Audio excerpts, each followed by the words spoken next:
guys. I thought since it is the new year, it's actually New Year's Eve today. This video is about all the books that I read, books that I loved, and books that I really didn't care for. I will say half of these books that I read this last year were books that I've read before. I haven't read a lot of books in comparison to previous years because I wrote my second novel this year and I worked really hard on it, especially because like it's longer than my first one. But anyway, so the first book that I read is called The Hunting Party by Lucy Foley, and I'm going to try and have like the books displayed here. So I've read The Hunting Party before. It's by one of my favorite mystery authors, murder mystery authors. It's about a bunch of friends going to a cabin out in the snow, very secluded cabin on the week of New Year's Eve. It's kind of like a little celebration together. They're not really good friends. They were friends. They're like one of those fake friends type of a situation. And they all have issues with each other. And what I love about Lucy Foley is the way she writes her murder mysteries is you know someone died, but you don't know how they died or who they are. And as the story goes on, you discover a little more and more. They do like flash forwards kind of like describing what the body was like, whether it was female or male, how they died, where they were found, so on and so forth. And as the story goes on, you kind of lead up to the murder and get to know all the different suspects. So you're like, who did it and why did they do it and so on and so forth. But what I love about The Hunting Party is it's such a limited amount of suspects, and it's one of those cases where anyone could have done it. It becomes very obvious like halfway through who actually died, but then you're thinking, who killed her and why did they kill her and how did they kill her? So I like to end / start the year during New Year's. I didn't read it like this weekend. I read it last year, but I probably will kind of give it. It was the second time I ever read it, and it was interesting going through the second time because I know who died, but I could not remember who killed them. And so it was interesting to me kind of having the aha moment as time went on as to who did it. The next books are not in any particular order. Next book on my list that I have is Conceal Don't Feel. It is A Twisted Tale by Jen, I'm gonna butcher this, Kalonita. A Twisted Tale is basically like a Disney story where like they twist something in the story that's different from the movie to kind of see how it played out. Now, from my experience, the Twisted Tales story kind of come to the same conclusion in a way. It's like how we got from point A to point B. For example, the Cinderella one that I had read a couple years ago, she still ends up with the prince. It's just like, you know, how she gets there is different, which I really like the Cinderella one so far. That's been my favorite Twisted Tale, besides the one that's about Anna and Elsa's parents. This one is about Anna and Elsa. Now, I was very curious as to how this book was going to go because it's what if Anna and Elsa never knew each other? And I was hooked from the very beginning because it's very much like they basically send Anna away and it's Elsa kind of growing up in the kingdom, knowing everyone, not realizing she has powers.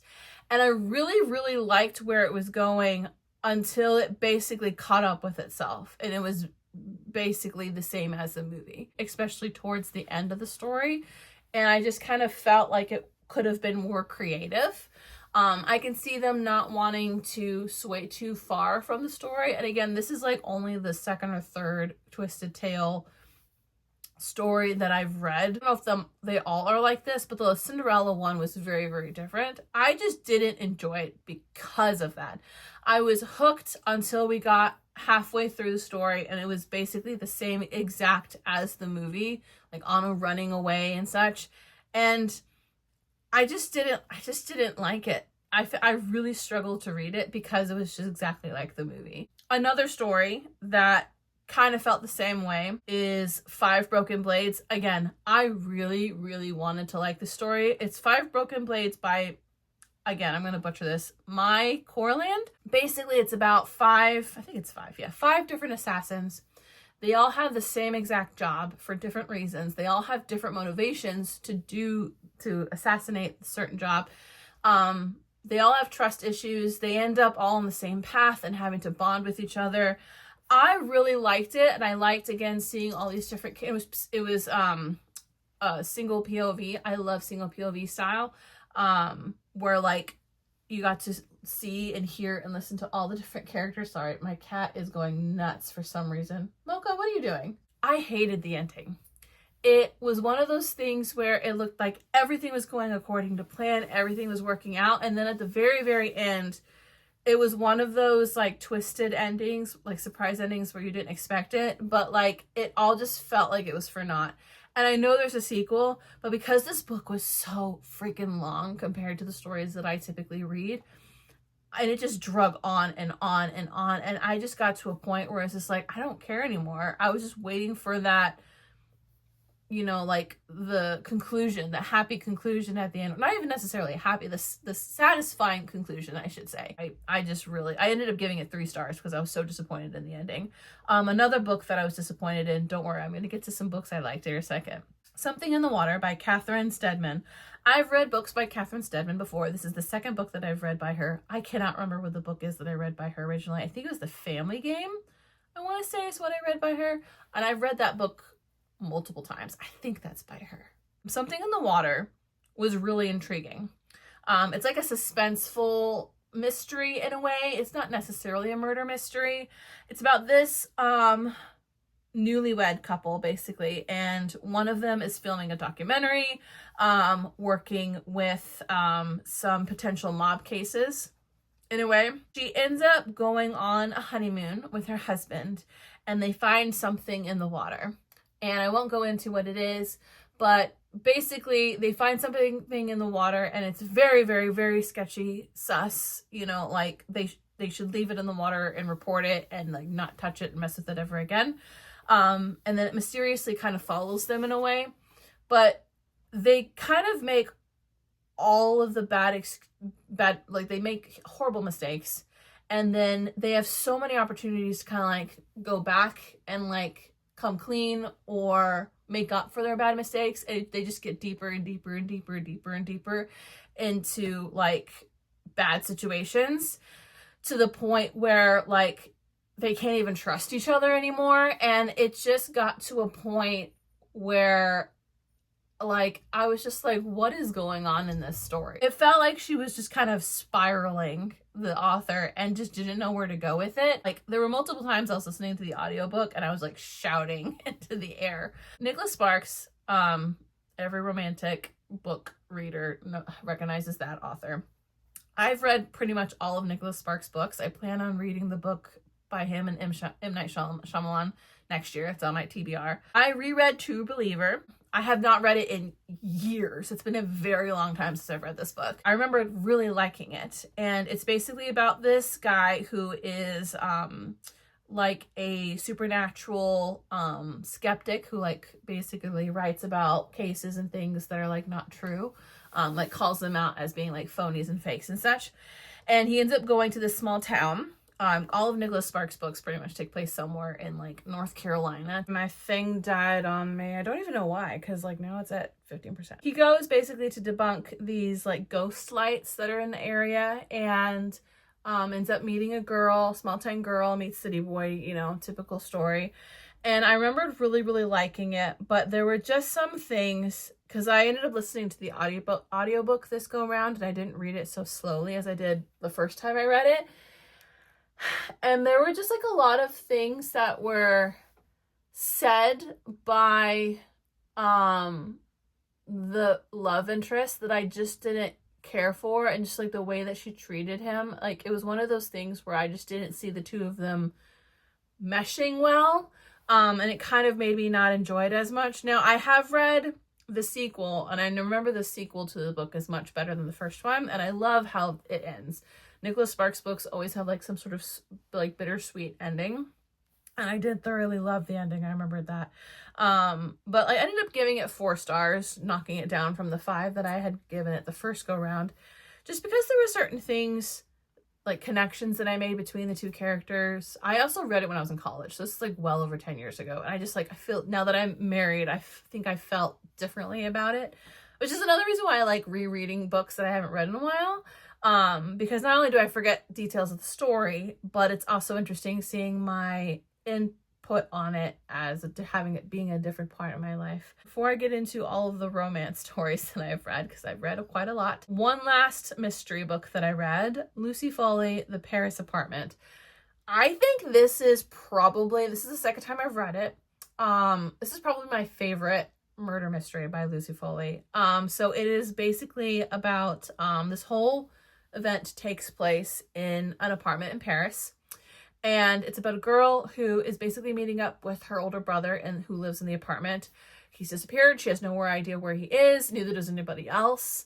And just kind of like uncovering the details. It's also very different because typically Lucy Foley stories, like I said, have like a flash forward of like someone died and you're trying to figure out who died.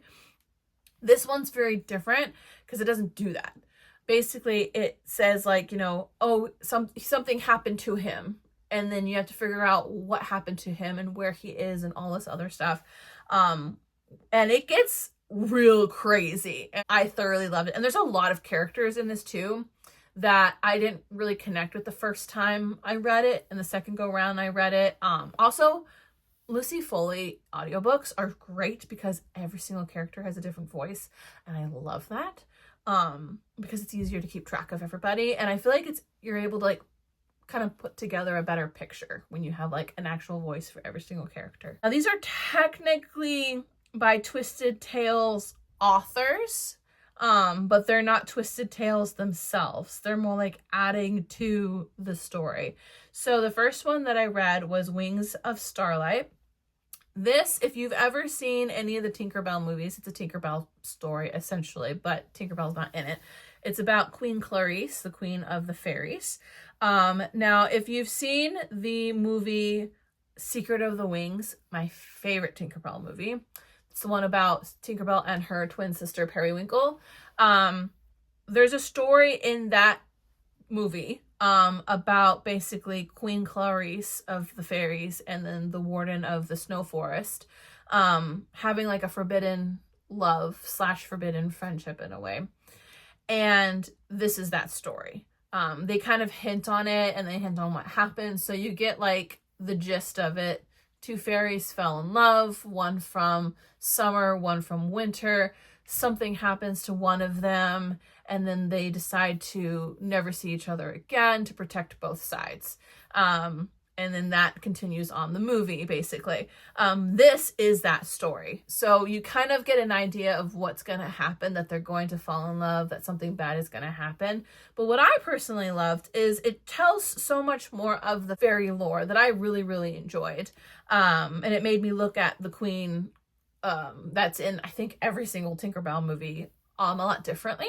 And I love a good forbidden romance story. So I thoroughly enjoyed this. It kind of lingered on in the beginning because it did a lot of world building. This one and the next book I'm going to talk about does that. A lot of world building, which I kind of get because it's like trying to put you in this fairy tale-esque, you know, world.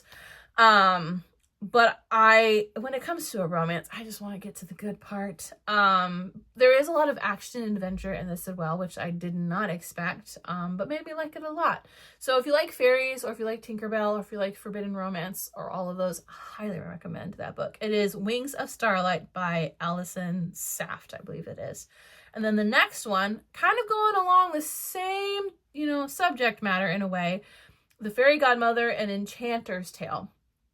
This book I was very interested in, mostly because it tied into a lot of what was going on with me and my work. If you don't know, I work at the Bibbidi Bobbidi Boutique currently. And at the time I was reading this, Fairy Godmother was going to start meeting in person in the castle.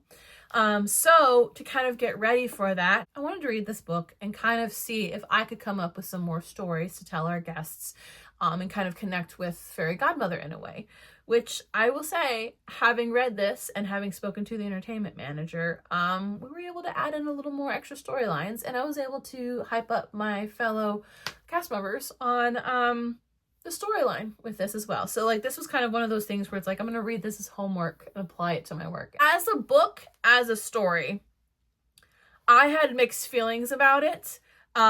It's really hard when I have such a close relationship with fairy godmother, personally, because of what I've done for the last multiple years. I found it very interesting because they had a very hard time trying to explain fairy godmothers compared to fairies in general, because we had a lot of fairy lore at this point before this book came out, and it did come out, I think, this year, I want to say, but it was one of those things where there was a lot of gray area in a way. They went into detail with a lot of things I didn't think they needed to, and then left a lot of things kind of open-ended, which I didn't personally like. I did find it very fascinating, you know, because we don't really know about a lot about fairy godmother, and I feel like people don't really typically think about fairy godmother, you know, or like where she came from or why she's there. It's just like, oh, it's just your godparent who happens to be magical. That everyone has a fairy godmother, but this fairy godmother in particular is actually a human, and how she becomes a fairy. So again, I found it interesting and good because of what I do, but I don't know if everyone would. If you like Cinderella, you probably will enjoy it. I think I ended up giving it a 5 in the end, but again, I think I'm a little biased on that. I probably would have given it a 4. We then have to Abby, oh my god, this is my favorite author, and I butcher her name every time.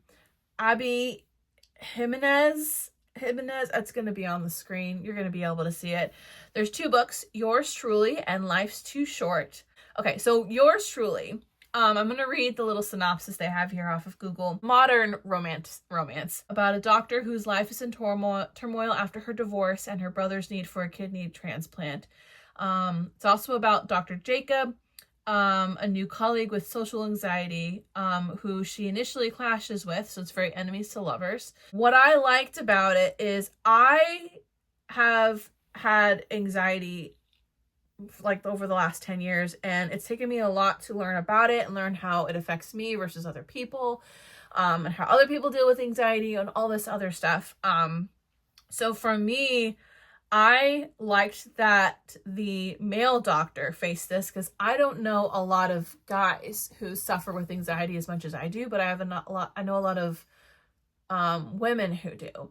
And so getting the perspective from a man's point of view, I found fascinating in a way. And I know that guys deal with social anxiety and such. It's just most of the men in my life don't deal with anxiety like that.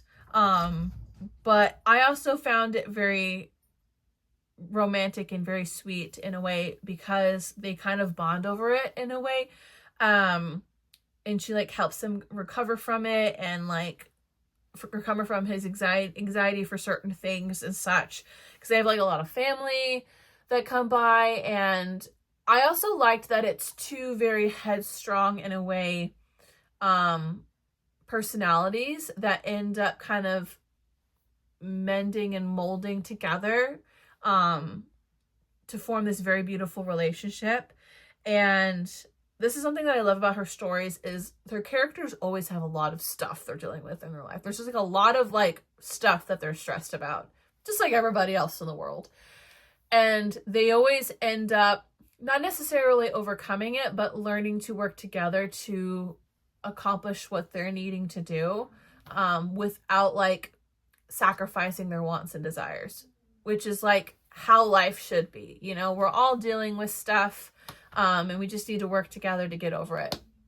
I don't know if you can hear, my cats are growling at each other. I ended up crying a lot from that one, as I did for Life Too Short. Life Too Short was a little different when it came to me crying over it. It's about this woman who becomes a YouTuber as she travels and goes on different adventures in life and things. She kind of like just does daily vlogging, because she has I can't remember what she has. She has some sort of disease that she doesn't feel or doesn't, I don't think there's a cure for it, or they don't know what the cure is, or but her mother died from it, and so she's started experiencing the symptoms, and so she's basically trying to live her life to the fullest until it's her time. And then she meets this guy, and it's very much like I'm not gonna have a relation, kind of like A Walk to Remember. I'm not gonna have a relationship with you, but they're like drawn to each other, and then he finds out like she's dying, or hold on, I gotta deal with my cats. It's like drama packed from the very beginning. And I wasn't quite sure where it was going because it seemed kind of predictable. But because they had the baby thrown in there, I was very much like, what's going to happen? Who's the baby going to end up with? Is the baby going to get adopted? Is the baby going back to its original mom? What's going to happen? Once again, another big tearjerker. 100% was a huge tearjerker for me. 2 last books that I read. I told you I didn't read very much. I have read a lot of Colleen Hoover books before she got controversial. And this book, Regretting You, I reread because the movie was coming out. Now, I have not seen the movie, but it looks really good. And I have heard some good things about it. I've also heard some not great things about it. Now, I love most of the actors in the movie, so I'm expecting the movie to be great. The story itself, I have such mixed feelings about because it's basically about 2 sets of couples. It's about a mom and her like childhood crush in a way, who is also her brother-in-law. It's complicated. And then her daughter, her teenage daughter, and like her first major love, you know? And I enjoyed the daughter and her love interest story more than the mom and her childhood crush. Now, it's not because it sounds very controversial. It's actually because I just didn't like the character of the mom. The funny thing is I also don't like the actress who's playing her either. So that doesn't bid well for her. But I thoroughly enjoyed the daughters. I don't know if that's just because I like YA stories, young adult stories. And so maybe that appealed to me more and that's why I liked it more. Just like I liked the first love aspect of it, the going to college, the controversy around that, and then like her dealing with her feelings of her father dying and not liking her mother and like the parental side of all of that. And I don't know, I gave it 4 stars because I both liked it, but I also didn't like it. I found myself skipping a lot of parts, especially my second read through because I wanted to reread it to watch the movie. I don't know, if you see the movie and you like the movie, read the book. But I don't know if do we like Colleen Hoover still? Are we liking her? Are we dissing on her? And moving on to our last book. Last book on my list that I read is called The Ex-Hex, and it is by Erin Sterling. Now, I have read this book before, and I read it with the intention this year of reading the first, second, and the third book, and it just didn't happen. I love the Ex-Hex series. I have read the first book and the second book. I actually got the third book for Christmas because it's kind of like a Christmassy type story. Very excited to read it next year. But it's basically about this witch who ends up putting a hex on her ex. And he leaves, and then when he comes back, he's also a witch or a warlock, by the way. A lot of issues end up happening with his family's side of the magic, or their magic. And it takes place around Halloween, and like a lot of things kind of go haywire on Halloween. But especially during the Halloween season, I love like witch stories where like someone is a witch that they don't go deeply into like the satanic ritual of it all, that it's just like, we have powers, we do witchy things, you know, not much more than like the Harry Potter type stuff. And it's just it has like practical magic vibes, like the movie Practical Magic, has very much like kind of lighthearted, you know, women empowerment. The guy is supposed to be, I think he's from Ireland. I can't remember if he's Scottish or he's Irish, and that's gonna kill me that I can't remember which one. But he's supposed to have like this thick accent and like be bulky and burly, and I just love like that side of it as well. And it wasn't too crazy of a story. Her friend is quirky. There's a talking cat. Love that. There's a lot of references in it that I also like culture references, modern day culture that I thought were really funny. I don't know. I like it. It's like a modern day witchy romance. What's wrong with that? So that is literally all the stories that I've read. Besides, of course, we got to end on it. besides my book. Now, I read this book many, many times because we published it in February and then republished the paperback in March. This is Daylight in the Dark. It is about basically a small town guy meets a city girl. Love that story. It's very frenemies to lovers. There is a little bit of a murder mystery in it. Like there's a monster in the woods and they're trying to figure out like who the monster is or what the monster is or how to stop them. There's a little bit of like long distance romance in this as well, which I have a lot of experience with because my husband's and my relationship was a long distance relationship. Kind of like Victorian fantasy type style, kind of like Bridgerton meets like magic fantasy stuff. The ending is very tragic. Compared to my second book, there are things about my second book that I love. I thoroughly love the characters in the second book that I've written. But this story, I just love so much. And I don't want to give anything else away because I love the story so much. But it is on Amazon for Kindle or for paperback. I'm hoping to release a hardback sometime this coming year. And yeah, if you have not read this book, you should pick it up and you should read it because it's very good. But anyway, if you liked any of the books that I have read or talked about, or if you didn't like them, let me know in the comments below. If you've added any to your TBR, let me know in the comments below. Hearing from how I've described these books, if you have any recommendation, please let me know in the comments below. And if you've read my book or if you plan on reading my book, you know what to do. Let me know in the comments below. Again, this is New Year's Eve. Thank you for watching vlogs in 2025, and I'm very excited for what 2026 has to come. My cruise content is still slowly coming out. But yeah, we have a lot of exciting things coming up in January, and like Disney things, and then February for the race, and yeah, very excited. Like I said, my second novel is going to be coming out in 2026 and we're excited for it. It's going to be good. It is love triangle, true enemies to lovers, like beautiful. Also, a lot more world building from this, and the characters in this are in the second one. So anyway, thank you guys so much for watching. Hit subscribe if you haven't, and I'll see you guys next year. Bye-bye.